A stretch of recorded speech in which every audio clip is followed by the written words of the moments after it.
Hey everybody, Dan here with Pain Free You. Starting to get cold. It's in the low 60s this morning. How quickly summer's over. Anyway, are you still hanging out in bad neighborhoods? So, what I mean by that is, obviously, you're watching my channel, you may have some chronic pain, some other chronic ailments, and a lot of what we do is we research and we dig and we look and we try to find other people who are experiencing or have experienced similar things. And one of the challenges is there are many communities on the internet that seem like they're made just for you. It's like, oh, it's a such and such support group, or, such and such neighborhood, whether it be a Facebook group, a forum somewhere, a Reddit thread. And you'll have people speaking specifically about the identical symptoms and conditions which you have. And when you first see it, you're like, oh my goodness, I'm not alone. This is so cool. And then you start reading. And then you start realizing that a lot of the people in those communities are people who are really struggling. And that's no fault of their own.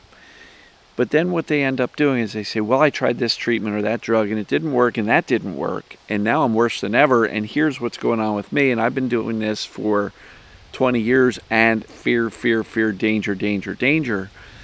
And essentially those communities just happen to attract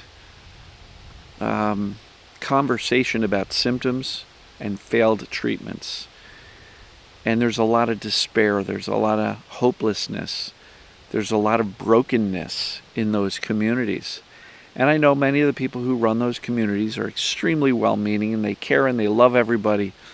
But for somebody who is aware of these mind-body aspects of recovery, of the cause of symptoms, I'm going to strongly encourage that if you're in an environment, a community online, and you come out of there more stressed out, more fearful, more hopeless, exit stage left. Because those are what I call bad neighborhoods, and those are areas where not much good comes out of it, and a lot of fear comes out of it, and despair. And you have people telling the worst of the worst horror stories. And inevitably, many of those communities are not aware of the mind-body work that's out there. They're not aware of the fact that fear, perceived danger, stress, emotional, life and chaos can cause symptoms.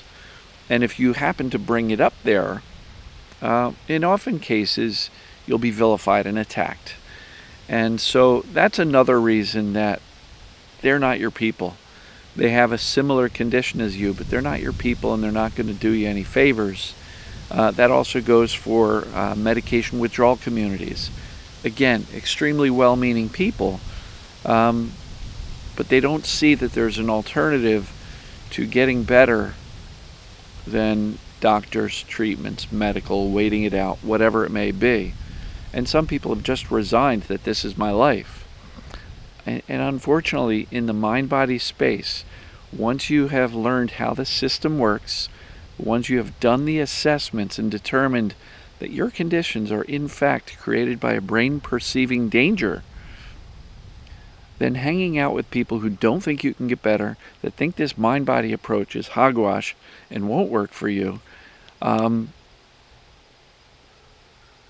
it's time to exit those communities. Those bad neighborhoods will do nothing good for you, and only scare you more. And I talk to people all the time, group coaching, messages, all this stuff, and people are saying, you know what? I spent some time in those bad neighborhoods and it's 2 years later and I can't get those things out of my head. So a phrase I like, which I will encourage you to adopt, their story is not my story. Unfortunately, they're not aware of the things I'm aware of. I see a path forward. I see that healing and recovery is possible, not just for other people, but for me. Don't try to promote this type of work to people who are not open to it, right? That's why I don't insert myself into those communities and try to drop some of my knowledge and recommendations out there. Years ago, before I started really doing daily videos, I'd go into Facebook communities, like a generic fibromyalgia community, and I would just drop a seemingly innocent, "Hey, folks, has anybody here read Dr. Sarno?" And I would get attacked. And it's clear that some of those communities are not open to it and will kind of go after you if you insinuate that something else is going on besides them being broken. The automatic assumption is that by saying it's a mind-body condition, that you're attacking them, calling them crazy, saying they're imagining it. It's all in your head. And that couldn't be farther from the truth. Symptoms are real. Pain is real. You feel it. They are real. It's just not caused by what many people believe is causing symptoms and pain. So if you're still in these bad neighborhoods, get out. Exit the group. Exit the room. Stop going on the Reddit thread or whatever you're looking at there. You don't have to announce your departure. Just quietly walk away.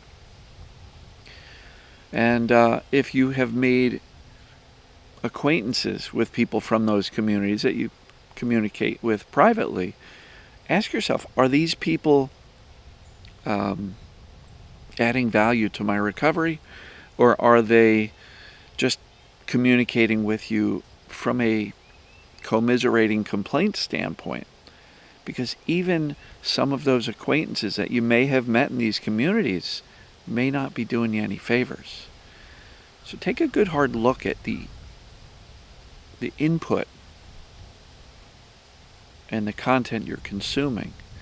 And again, if those communities are making you feel more stressed out, more fearful, worried about this, and that, and not really supporting and encouraging a mind-body approach to recovery, really strongly consider exiting those communities. And for anybody in those communities who runs those communities, I am not judging, blaming, shaming. I am just saying that, if you're on a different path with this mind-body Sarno-like approach, a perceived danger and a safety approach, we have to be really careful about where we spend time, who we're speaking to, and controlling the type of stuff that can influence our fear levels, our perceived danger levels. And so, if you're still in these bad neighborhoods, take a hard look. Do they make you feel worse? Do they scare you more? If so, get out. All right, folks. That's what I got for you today. Hope everybody's doing well.